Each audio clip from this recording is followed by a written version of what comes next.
Over $7 trillion has been invested by Americans in index funds. Do you have exchange-traded funds, also referred to as index funds or ETFs, as part of your investment portfolio? Many members of our circle engage in this. Almost all of our friends, relatives, and coworkers have some sort of investment in ETFs. But what if I told you that a huge index fund market bubble is likely to occur? The largest bubble among the most invested ETFs is set to explode. Michael Burry, a renowned investor, made this statement in a recent tweet. 90% of Michael Burry's attempts have been successful. He foresaw enormous inflation in early 2020 and alerted investors to the impending stock market meltdown. Since that time, the market has fallen 30% from its peak, and when it began to rally again, he issued a warning and referred to it as a dead cat bounce. He made it clear that he had already sold everything. You might be astonished to learn that the market dropped by roughly 20% 2 weeks after his tweets. He's now forecasting another crash. In his original tweet, he claimed that the passive investing bubble, which grew steadily over the last 10 years, is what makes the current situation different from that of 2000. He claimed that theaters are now crammed with people, and the only way anyone can leave is by trampling on each other. But the doors can only open so far. So what exactly did he mean by that? Could a trustworthy market tracking index fund really crash the stock market? Let's attempt to learn more. You are actually buying the stock that reflects market diversification when you buy a market tracking index fund. Purchasing these shares represents a small portion of ownership in the 500 largest U.S. firms. For example, the S&P 500 Index Fund, which is the largest of these index funds. The theory is that by investing in the index fund, we will eventually earn returns comparable to those of the market. It's a return that history demonstrates is both respectable and reliable. In the long run, the S&P 500 will grow by 10% annually. Passive investing has become more and more popular due to its incredibly great history of annual returns, simplicity, and ease of implementation. A survey by Bloomberg's Intelligence found that each company's S&P 500 shares are effectively held via passive investments to the tune of more than 20% on average. For instance, the passive structure made up 3.3% of the market in 2003, but these percentages are now on the upper side. Now the question is the market benefiting from this overwhelming passive investment? Although he recently tweeted about this, Michael finds it alarming that he also brought up the same problem in 2019. On the same subject, he had an email interview with Bloomberg, in which he stated that passive investing has taken market pricing from the stock markets. The simple thesis and the models that bring people into sectors and indexes, or ETFs and mutual funds, replicating those methods. These don't call for the security level examination that true price discovery does. This demonstrates how popular passive investing has been over time, because more shares of these larger businesses are typically held. Not because they favor these businesses, but rather because they are included in the index. Additionally, this causes the stock price to rise artificially. Investing in shares now depends more on them being in the appropriate index than on how well the companies are doing. When asset prices increase for reasons other than performance, you can be sure it's a bubble. Again, could this be a bubble that could endanger the market's stability? The solution is unclear if investors start to withdraw money in substantial quantities from index funds and move into the cash market. Let me know in the comments if you have any other questions about investing. Let's return to the video. Watch the movement of the stock values. It's quite easy to understand how supply and demand affect stock values. The stock prices will trend upward if more investors are willing to purchase shares, while fewer investors are inclined to sell them.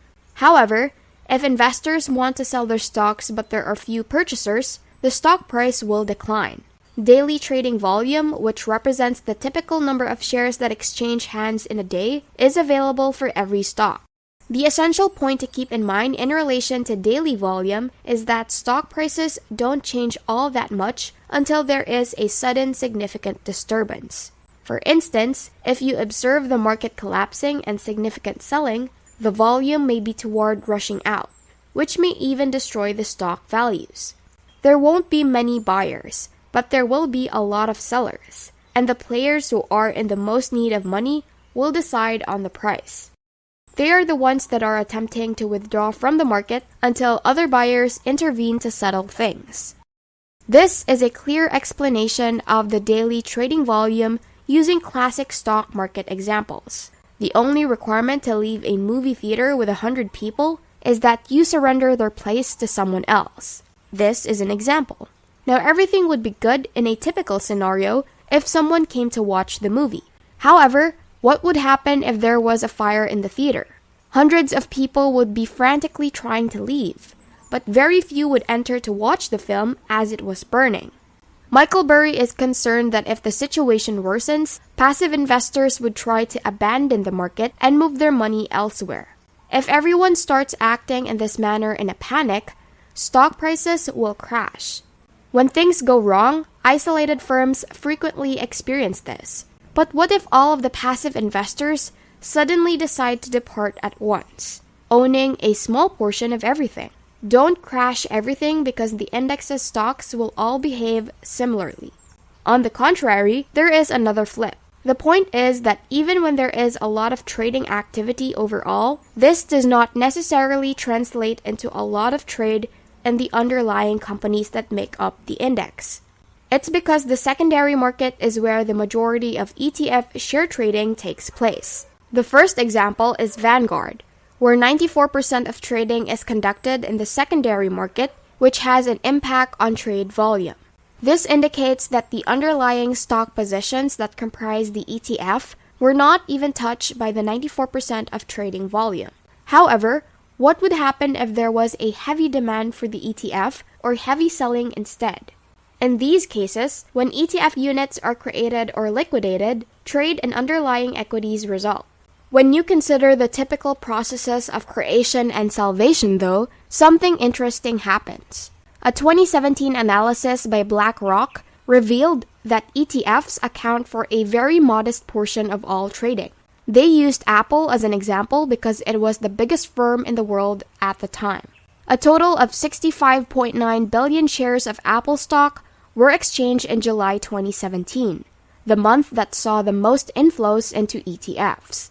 It was discovered that 95% of the stock trading volume was unrelated to ETFs, despite the fact that 331 ETFs held Apple.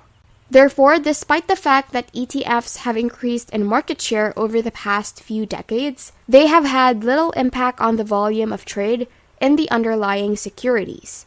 But is the thing that Burry was onto still a possibility?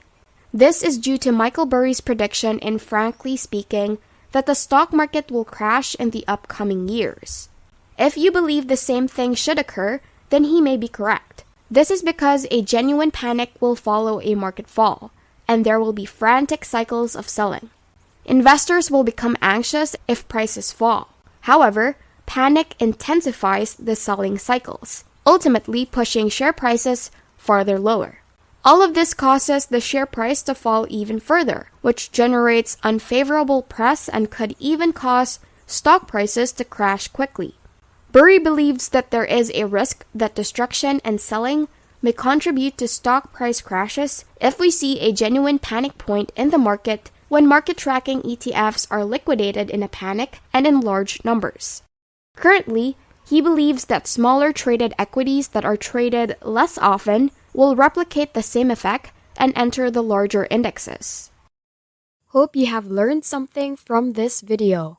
What are your thoughts? Comment down below. If you enjoyed this video, make sure to click the like button and also don't forget to subscribe to the channel and hit the notification bell for you to be updated on our latest videos. See you in the next video. Thanks for watching. Want to learn more and be more financially literate? Click on the next videos we have in our channel, showing on the screen right now.